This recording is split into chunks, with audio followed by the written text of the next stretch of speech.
सामाजिक विज्ञान के अंतर्गत अध्याय 9 स्वतंत्रता आंदोलन व संबंधित घटनाएं उसके बारे में जानकारी हासिल करेंगे। इस पाठ के मुख्य बिंदु इस तरह हैं: बंग भंग और स्वदेशी आंदोलन, सूरत की फूट, गांधी युग जिसमें गांधी जी के प्रमुख 3 आंदोलन असहयोग आंदोलन, सविनय आंदोलन, भारत छोड़ो आंदोलन, क्रांतिकारी राष्ट्रीयता, सुभाष चंद्र बोस तथा आज़ाद हिंद फौज, मुस्लिम लीग और सांप्रदायिक राजनीति एवं भारत का विभाजन। इन मुख्य बिंदुओं को हम क्रमवार एक के बाद एक इनके बारे में जानकारी हासिल करेंगे। तो सबसे पहले बच्चों, राष्ट्रीय आंदोलन के इतिहास में अनगिनत व्यक्तियों, संस्थाओं और घटनाओं का योगदान रहा है।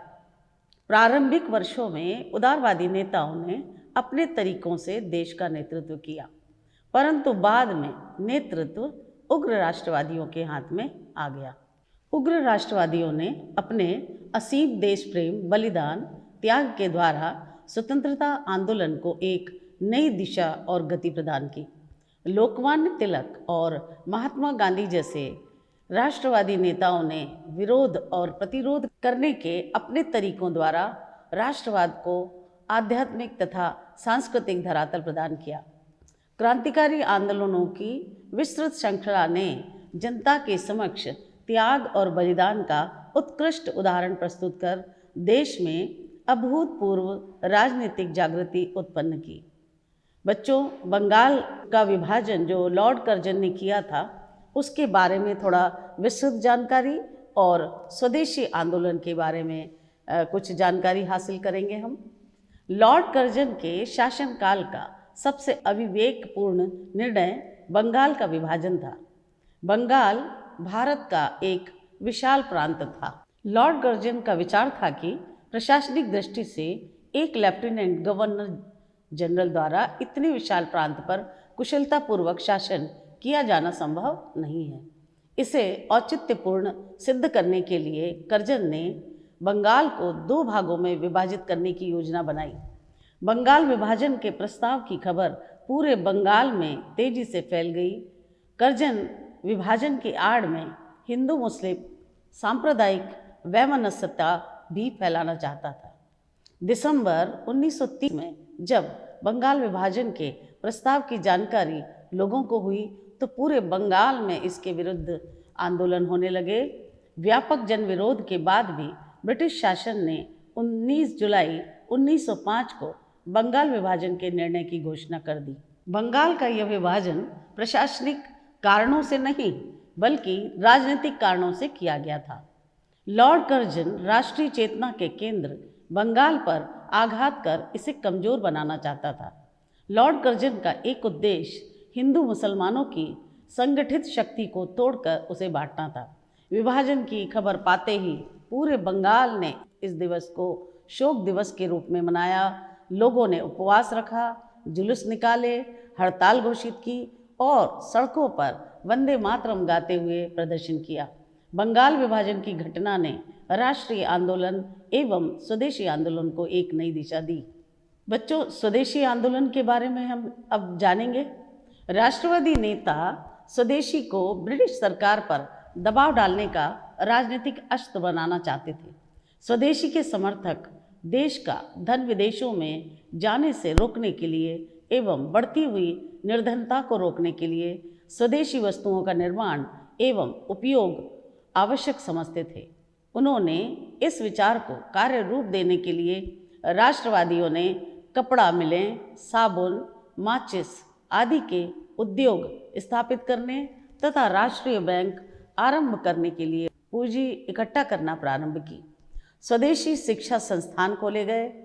1905 के कांग्रेस अधिवेशन में स्वदेशी प्रदर्शनी लगाई गई। इसी अधिवेशन में राष्ट्रीय शिक्षा के लिए बनारस हिंदू विश्वविद्यालय की स्थापना के बारे में विचार किया गया। देवनागरी लिपि का प्रयोग अधिकाधिक करने पर जोर दिया गया।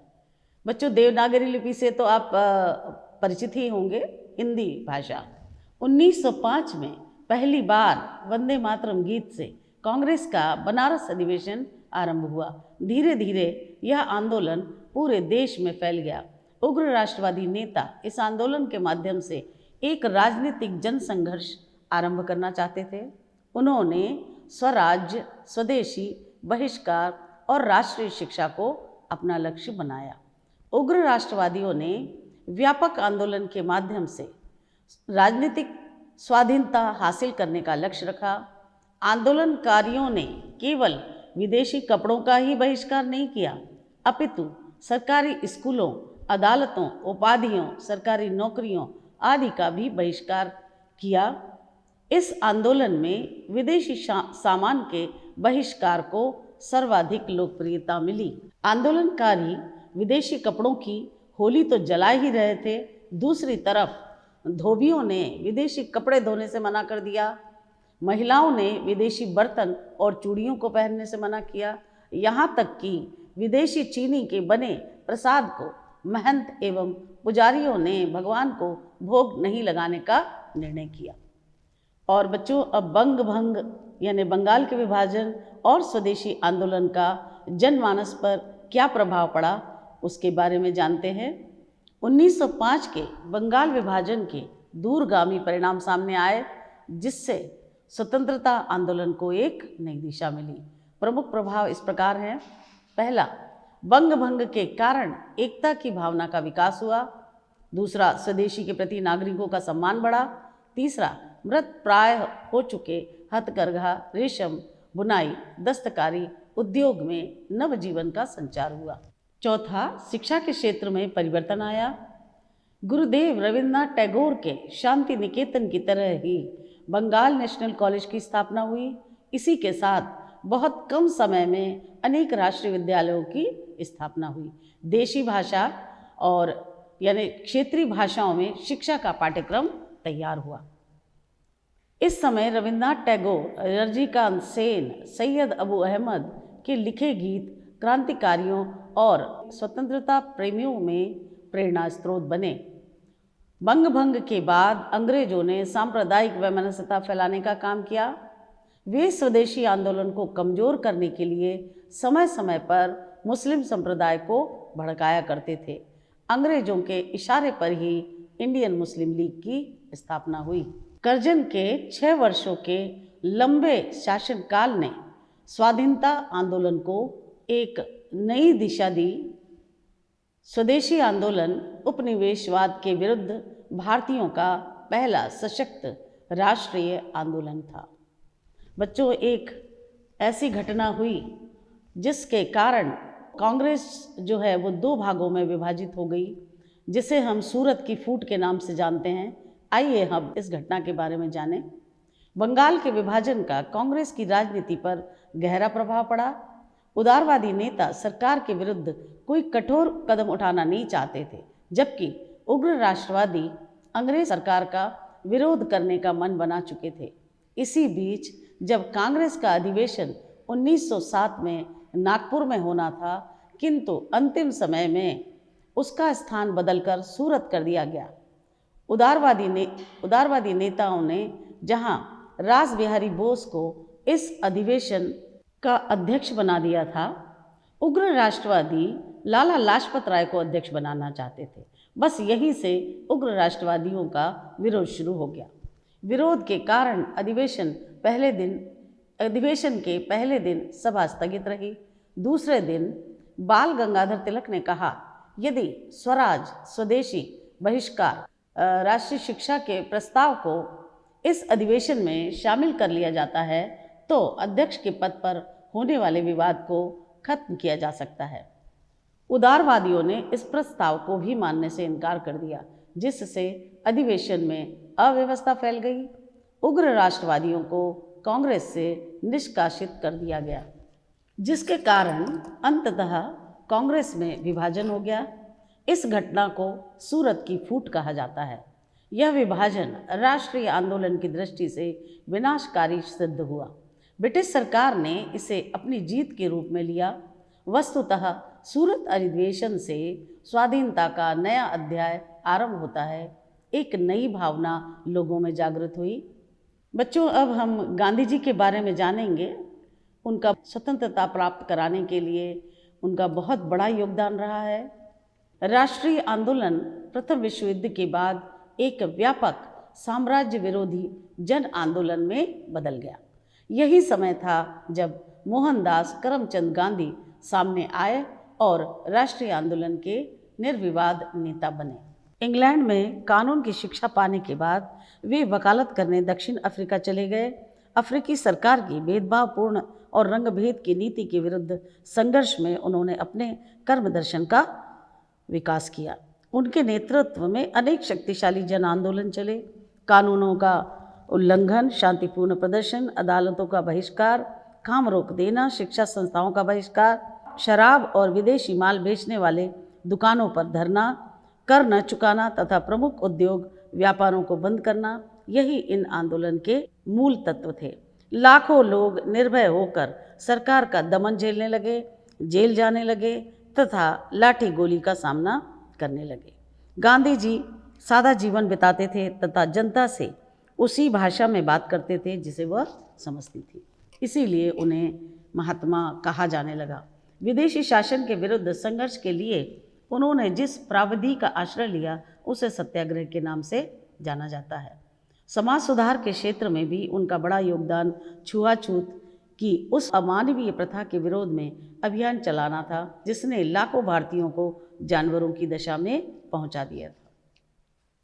उनका दूसरा योगदान कुटीर उद्योगों के क्षेत्र में था। चरखे को उन्होंने ग्रामीण जनता की मुक्ति का साधन बतलाया और चरखे को बढ़ावा दिया। चरखे का महत्व इतना बढ़ गया कि वह भारतीय राष्ट्रीय कांग्रेस के झंडे में भी आ गया। गांधी जी ने हिंदू मुस्लिम एकता के लिए अपना जीवन समर्पित कर दिया। उनके नेतृत्व में राष्ट्रीय आंदोलन की एकता मजबूत बनी और स्वतंत्रता के लिए भारत की जनता उठ खड़ी हुई। 1918 में जब प्रथम विश्व युद्ध समाप्त हुआ, जिसमें टर्की की हार हुई, विजयी देशों ने तुर्की साम्राज्य को छिन्न भिन्न कर डाला। इससे मुस्लिम जनता भड़क उठी। ब्रिटिश सरकार के विरुद्ध असंतोष फैला। ब्रिटिश सरकार ने दमन चक्र का सहारा लिया और उसके लिए 1919 में रोलेट अधिनियम दिया गया। इससे सरकार को यह अधिकार प्राप्त हो गया कि वह बिना मुकदमा चलाए किसी को भी जेल में डाल सकती थी। इसके बाद बच्चों, पंजाब में एक ऐसी घटना हुई जिसके बारे में आप सभी जानते हैं, जलियांवाला बाग हत्याकांड। रोलेट अधिनियम मार्च 1919 में लागू किया गया। विरोध में पूरे देश में आवाज़ उठी। 6 अप्रैल को अनेक जगहों पर हड़तालों, काम बंद और प्रदर्शनों के आयोजन किए गए। सबसे ज़्यादा रोलेट अधिनियम का विरोध पंजाब में हुआ। पंजाब में सरकार ने अनेक जगहों पर लाठी गोली चलाई।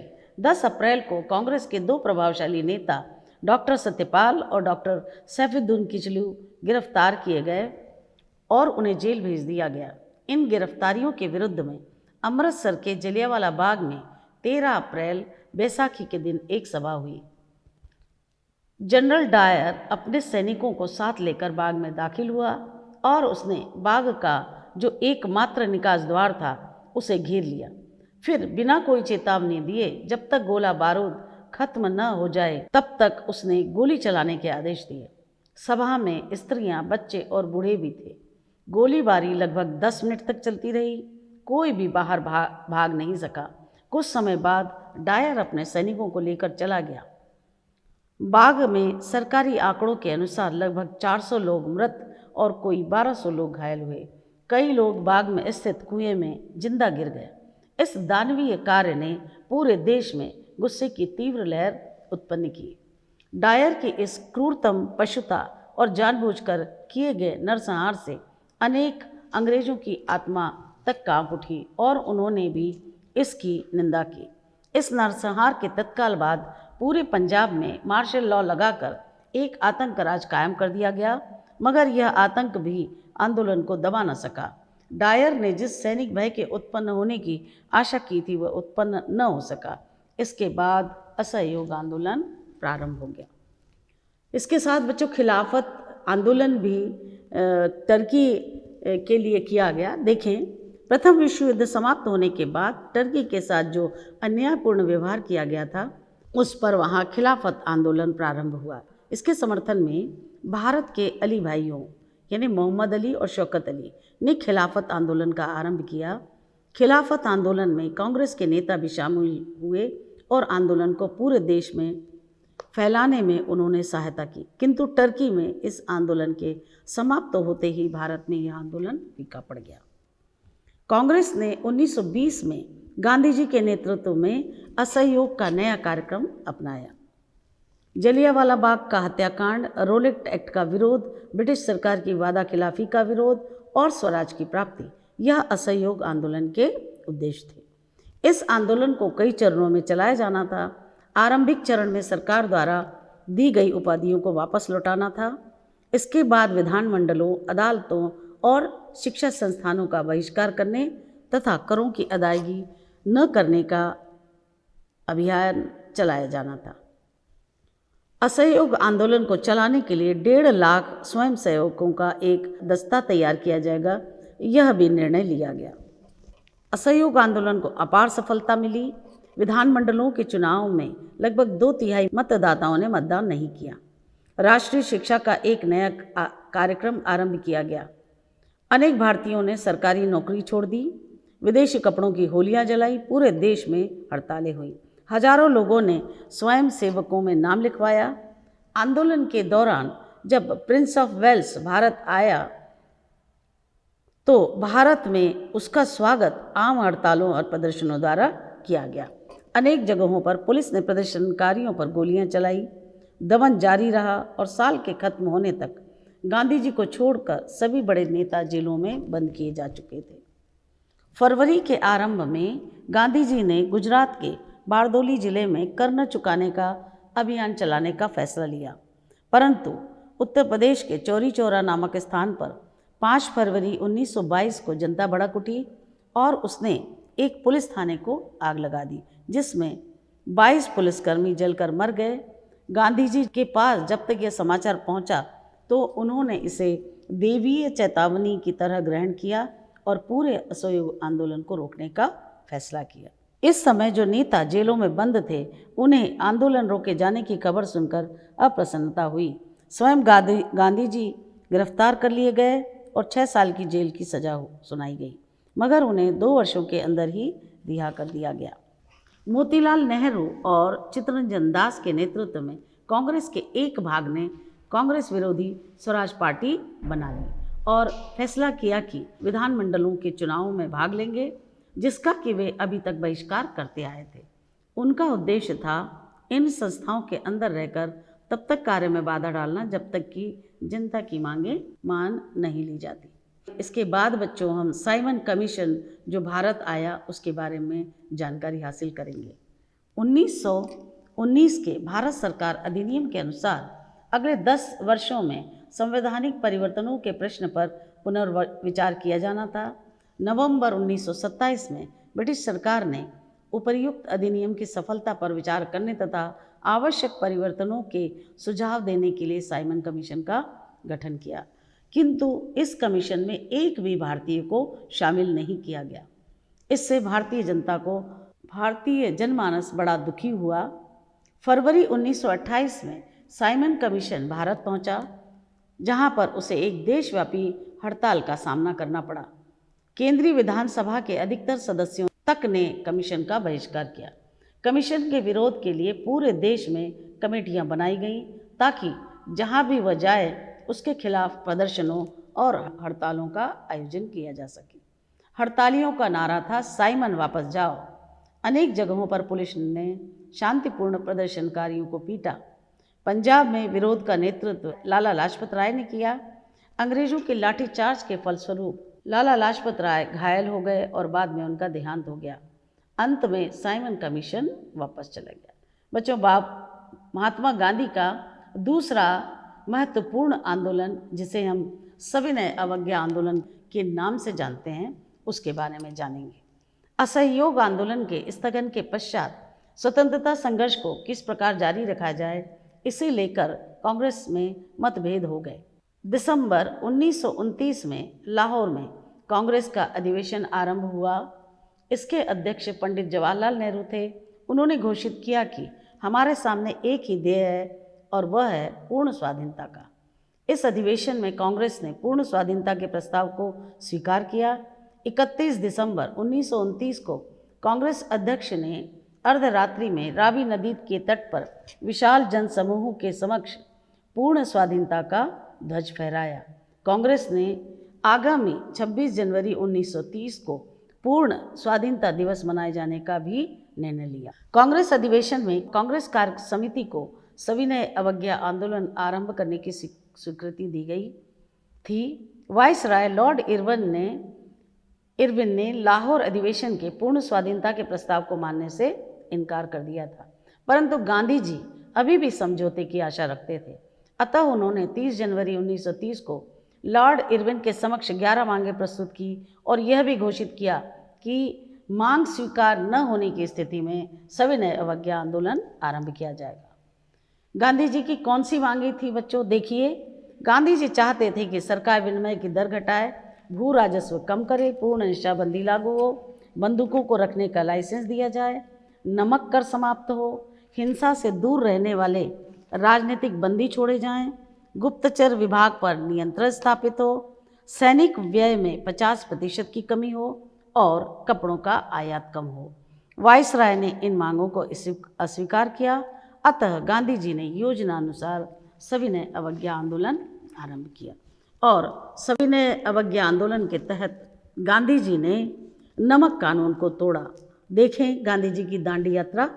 गांधी जी ने नमक कानून तोड़कर सविनय अवज्ञा आंदोलन आरंभ करने का निश्चय किया। 12 मार्च 1930 को गांधी जी अपने साथियों सहित साबरमती आश्रम से लगभग 200 मील दूर स्थित दांडी के लिए निकले। यात्रा के मार्ग पर लोगों ने उनका स्वागत किया। वह 5 अप्रैल को यात्रा दांडी पहुंची। 6 अप्रैल को गांधी जी व उनके साथियों ने नमक कानून को तोड़कर आंदोलन प्रारंभ किया।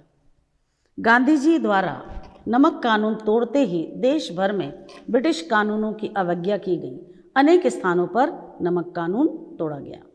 मई 1930 को सरकार ने गांधी जी को बंदी बनाकर पूना की यरवदा जेल भेज दिया।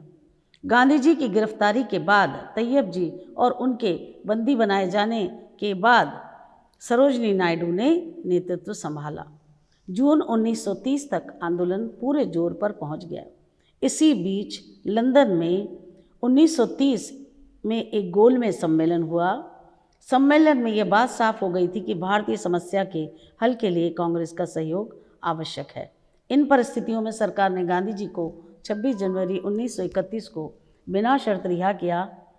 जेल से रिहा होने के बाद गांधी जी की वाइसराय लॉर्ड इरविन से बातचीत हुई। 5 मार्च 1931 को गांधी इरविन समझौता अस्तित्व में आया। इस समझौते के अंतर्गत सरकार ने ऐसे कैदियों को रिहा करने का वादा किया जिनके विरुद्ध हिंसा का आरोप नहीं है।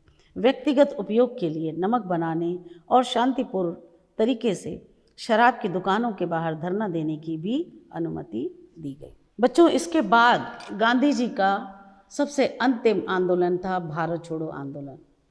1942 के वर्ष में देश के राजनीतिक मंच पर एक ऐसा ऐतिहासिक आंदोलन आरंभ हुआ जिसे भारत छोड़ो आंदोलन के नाम से जाना जाता है।